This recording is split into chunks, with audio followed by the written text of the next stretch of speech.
अस्सलाम वालेकुम प्यारे बच्चों, आज हम सबक अरकान इस्लाम की मश्क का सवाल नंबर 2 इस्लाम के बुनियादी अरकान के नाम लिखे और सवाल नंबर 3 ज़कात से क्या मुराद है।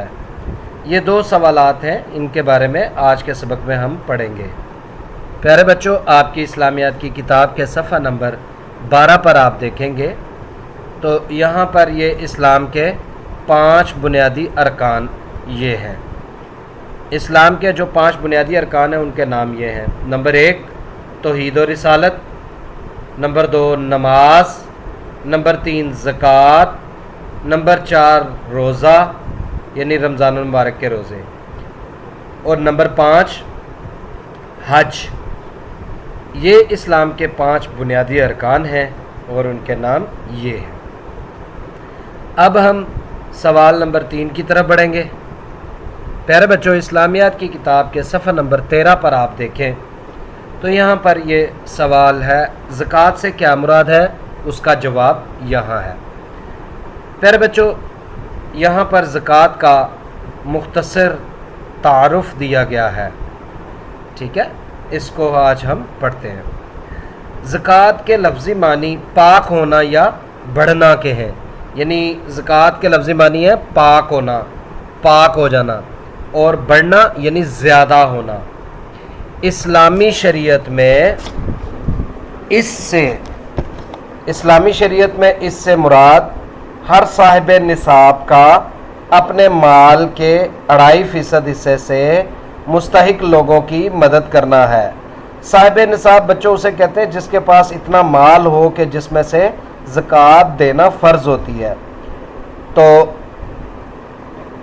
2.5% यानी जैसे एक 100 रुपया हो तो उसमें से 2 रुपये और 50 पैसे, इसको कहते हैं 2.5%, यानी 2.5 यानी 2.5 आउट ऑफ 100, 2.5 आउट ऑफ 100, 2.5 100 में से, ठीक है, 100 में से 2.5, इसको कहते हैं 2.5%, ठीक है।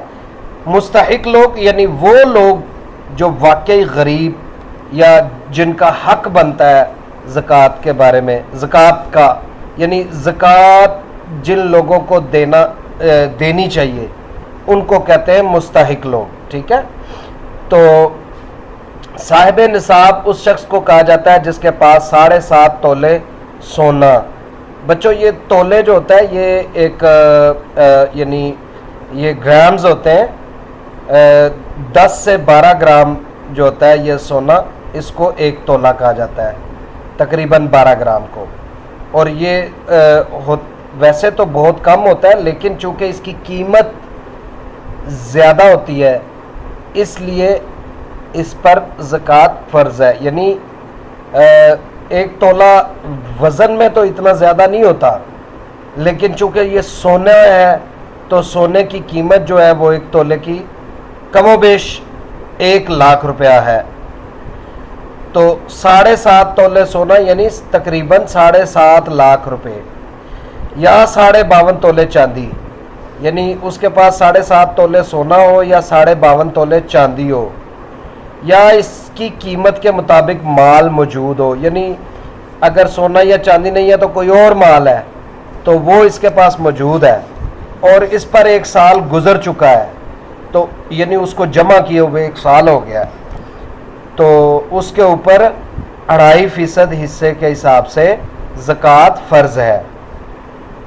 इसी तरह एक मखसूस हिसाब से यानी एक ख़ास हिसाब से माल मवेशी पर भी ज़कात लागू होती है। माल मवेशी गाय, भैंसें, बकरियां वगैरह जो होती हैं उनके ऊपर भी ज़कात लागू होती है एक ख़ास हिस्से के मुताबिक। फिर ज़री पैदावार यानी जो फसलें होती हैं, गंदम, मकई वगैरह जो फसलें उगाई जाती हैं उस पर भी ज़कात दी जाती है। यानी ज़री पैदावार पर भी ज़कात होती है जिसे उशर कहते हैं। क्या कहते हैं? उशर कहा जाता है। यानी ज़री पैदावार पर जो ज़कात दी जाती है उसे उशर कहा जाता है, ठीक है। ज़कात जो है ये बच्चों 8 हिजरी में फ़र्ज़ हुई 8 ہجری یعنی آپ صلی اللہ علیہ وآلہ وسلم جب مکہ سے مدینہ ہجرت کر کے گئے تھے، اس کے 8 سال گزر جانے کے بعد اللہ تعالیٰ کی طرف سے حکم آیا اور تمام مسلمانوں پر زکوٰۃ فرض ہو گئی، صاحب نصاب پر، یعنی ان لوگوں پر جن کے پاس مال تھا ان کے اوپر زکوٰۃ فرض ہو گئی۔ اسلام میں زکوٰۃ ادا کرنے کی بہت زیادہ اہمیت ہے، یعنی اسلام زکوٰۃ کو بہت زیادہ اہم قرار دیتا ہے۔ تو اسلام میں جو ہے وہ زکوٰۃ کی بہت زیادہ اہمیت ہے۔ قرآن مجید میں اکثر مقامات پر نماز کے ساتھ زکوٰۃ کا بھی حکم آیا ہے، یعنی جہاں جہاں قرآن مجید میں نماز کا حکم دیا گیا اللہ تعالیٰ نے اس کے ساتھ زکوٰۃ کا بھی حکم دیا۔ ایک مقام پر اللہ تعالیٰ کا ارشاد ہے، بسم اللہ الرحمن الرحیم، وَأَقِيمُوا الصَّلَاةَ وَآتُوا الزَّكَاةَ، صدق اللہ العظیم۔ ترجمہ، اور نماز قائم کرو اور زکوٰۃ ادا کرو۔